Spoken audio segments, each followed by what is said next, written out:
আমার লাস্ট বিপিএলটা খারাপ হওয়ার কারণে মনে হয় আমি এই ক্যাম্পে নাই, কারণ আমি চেষ্টা করতেছি সামনে ভালো কিছু করার। কেমন লাগছে? এটা সত্যি অসাধারণ আর কি, ভালো লাগার মুহূর্ত একটা, কারণ একটা বড় টিমের সাথে বড় স্কোর করতে পেরে ম্যাচ উইনিং পারফরমেন্স করতে পারলে সত্যি এটা ভালো লাগার মধ্যেই। রনির দারুণ একটা ক্যাচ ছিল আবু হায়দার রনির, যদিও সেটা আসলে আমরা হাইলাইটসে দেখছিলাম যে বাউন্ডারি রপের যে দড়িটা রশিটা ছিল সেই রশির মধ্যে পা ছুঁয়েছিল আলতো করে, আমরা হাইলাইটসে দেখেছি। মাঠের মধ্যে আসলে কি হয়েছিল আলোচনাটা? সেটা তো রনি ভালো জানে, কারণ রনি ক্যাচটা নিছে। রনি যদি রনির উপরে পুরোটা এটা ডিপেন্ড করে, ও যে ডিসিশনটা দিবে সেটার উপরেই করে, কারণ এখানে তো ক্যামেরা ওইভাবে ছিল না, কারণ থার্ড এম্পায়ার যদি থাকতো তাহলে সেটা ভালোভাবে দেখতে পারতো, কারণ এটা প্লেয়ারদের উপরেই এটা যায়। ম্যাচ শেষে দুই টিমের আপনারা হাত মেলাননি, এটা কতটা অপেশাদারিত্বের একটা পরিচয়? এটা তো আমরা তো মাঠেই ছিলাম, আর বাকিটা প্রাইম ব্যাংকের ব্যাপার, ওটা আমি আর কি। আপনি কি মনে করেন যে ক্রিকেট অনেকদিন ধরে খেলছেন? বললাম না, এটা ওনাদের ব্যাপার, ওটা নিয়ে আমার কোনো মন্তব্য নেই। আপনারা কি ভিডিওটা দেখছেন যে আসলে বাউন্ডারি লাইন টাচ করছে কিনা, কিংবা আপনাদের অপিনিয়নটা কি? সেটা আম্পায়ার জানে, মাঠে আম্পায়ার ছিল, তারা ভালোই জানে, কারণ বললামই তো এটা রনি যেটা বলবে সেটাই হবে। রনি, আপনার প্রিমিয়ার ডিভিশন ক্রিকেট লিগটা তো খুব ভালো যাচ্ছে মোটামুটি, আজকে দুর্দান্ত একটা সেঞ্চুরি করলেন। ন্যাশনাল টিমের ক্যাম্প শুরু হচ্ছে আগামীকাল থেকে, মানে ন্যাশনাল টিমটা আসলে কতটুকু মিস করছেন, বা মনে হচ্ছিল যে এখন মোটামুটি খেলতে পারলে ভালো হতো, এরকম মনে হচ্ছে কিনা?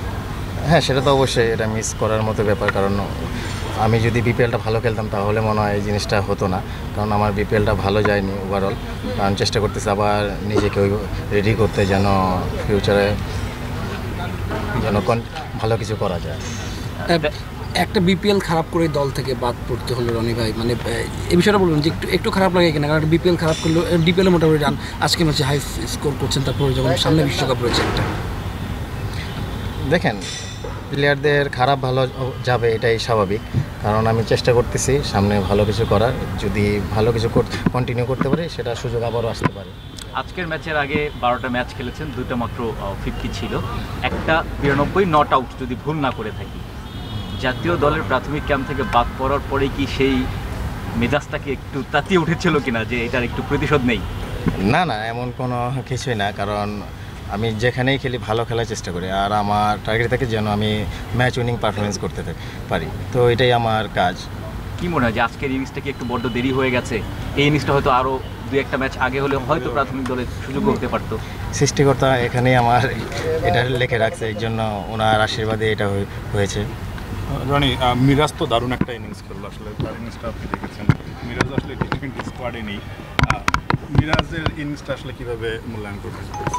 দেখেন, মিরাজের ওই ইনিংসটার জন্য কিন্তু আমরা 318 রান করতে পেরেছি, কারণ মিরাজ এমন একজন প্লেয়ার, ও সব সময় চেষ্টা করে টিমের ভালো কিছু করার জন্য, কারণ যেভাবেই হোক, ও বোলিং করে হোক, ফিল্ডিং করে হোক, ব্যাটিং করে হোক, ও কন্ট্রিবিউট করার চেষ্টা করে যেন কীভাবে ম্যাচ উইন করা যায়, কারণ ও অসাধারণ প্লেয়ার, এটা নো ডাউট। অসাধারণ প্লেয়ার, এবং গতকালকে খালেদ মাহমুদ সুজন বলছিলেন যে আসলে মিরাজ একটু আনলাকি, মানে আপনি এবং মিরাজ দুজনেই একটু আনলাকি মনে হয় কিনা যে টি20 স্কোয়াডে কোনো কারণে নেই বিশ্বকাপের সামনে? তো বললাম না যে আমার বিষয়টা তো আমি আগেই বললাম যে আমার লাস্ট বিপিএলটা খারাপ হওয়ার কারণে মনে হয় আমি এই ক্যাম্পে নাই বা এই টিমে নাই, আর মিরাজের টাইম বলবো আনলাকি। ঠিক আছে, থ্যাংক ইউ।